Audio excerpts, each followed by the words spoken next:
Have you noticed how he finally opened up to you, maybe about his family, his insecurities, something he was struggling with, and it felt like this breakthrough moment where you were actually connecting on a deeper level?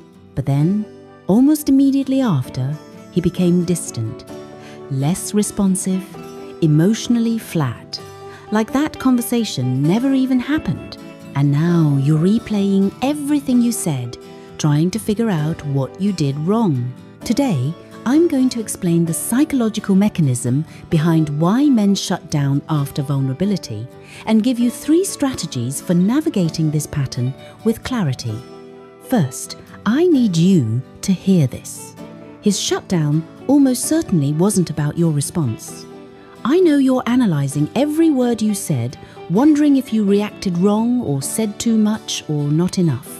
But what's actually happening has very little to do with you and everything to do with his internal experience of vulnerability as a threat. This is an incredibly common pattern that psychologists and therapists see constantly in relationships.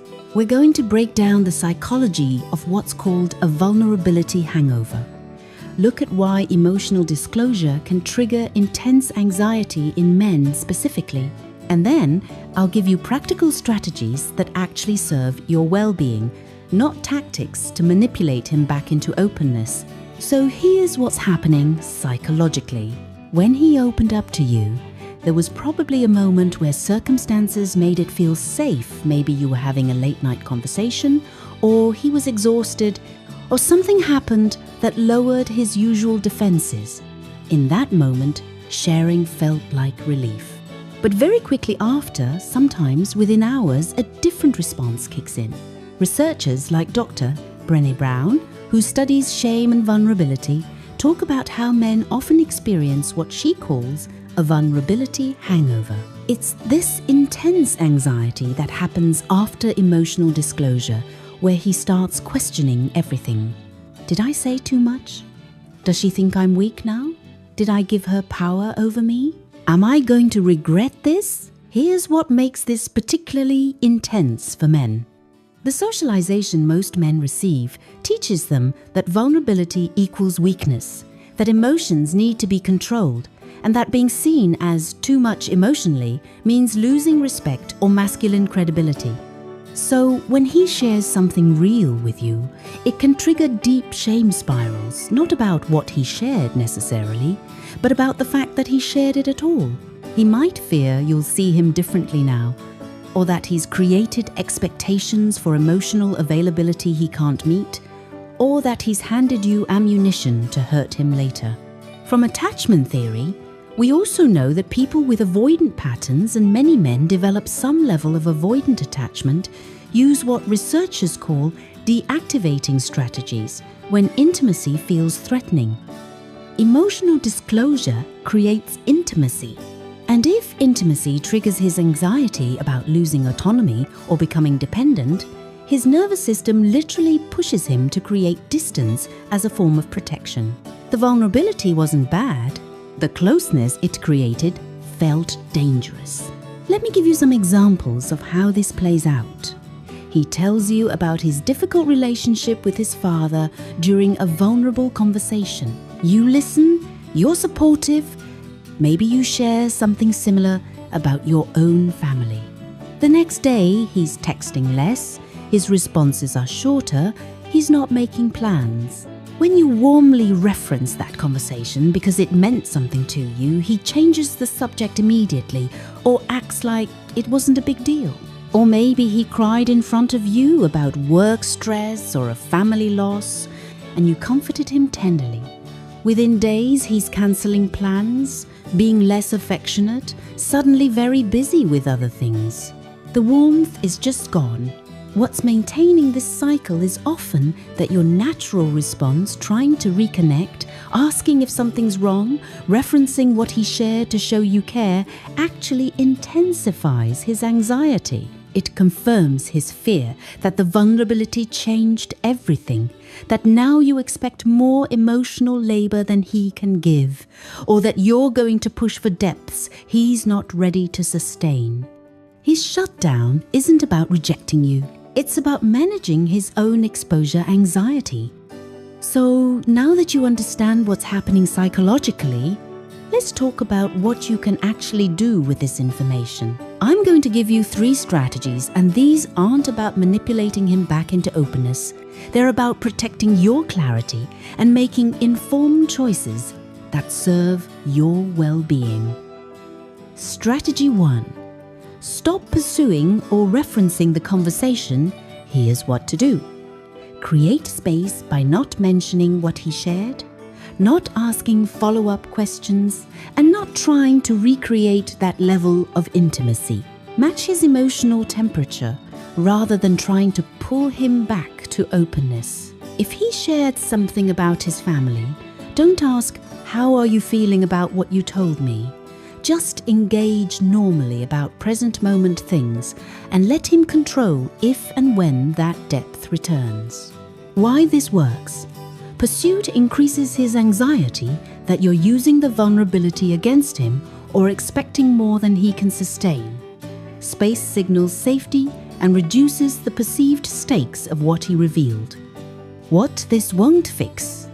If his shame about vulnerability is deeply rooted, space alone won't make him emotionally available, but it does buy you information about whether he can self-regulate back to connection on his own. The difficulty here is that it feels counterintuitive when you want to show you care. You might fear that not acknowledging it means it didn't matter, but pursuing him actually confirms his fear that vulnerability changes everything. Strategy 2. Name the pattern gently if you're in an established relationship. If this is part of a longer-term relationship, you can acknowledge it directly without shame or pressure. Something like, "I noticed after we had that conversation, things felt different between us. I want you to know that what you shared didn't change how I see you. It actually helped me understand you better." Why this works? It externalizes the pattern, making it discussable rather than shameful. It reassures him about your perception and opens the door for him to acknowledge his discomfort without you demanding anything. How to implement it? Choose a calm moment, keep it brief and observational, not accusatory. Then drop it. Don't wait for a big response. Maybe add, "I'm here if you ever want to talk," but no pressure, and then move on. What this won't fix? Deep-seated shame or avoidant attachment patterns that require his own therapeutic work. This only works if he has some self-awareness and the relationship has enough safety built already. The difficulty? He might dismiss it, get defensive, or claim nothing changed. You have to be willing to say it once and let it go, not turn it into a relationship crisis. Strategy 3. Assess whether this pattern is deal-breaking for you. Use this as diagnostic information about his capacity for emotional intimacy. Ask yourself, can I build a life with someone who experiences vulnerability as threatening? What level of emotional depth is non-negotiable for me? This shifts you from, how do I fix him, to, is this workable for me? Notice if this is a one-time retreat or a repeating pattern.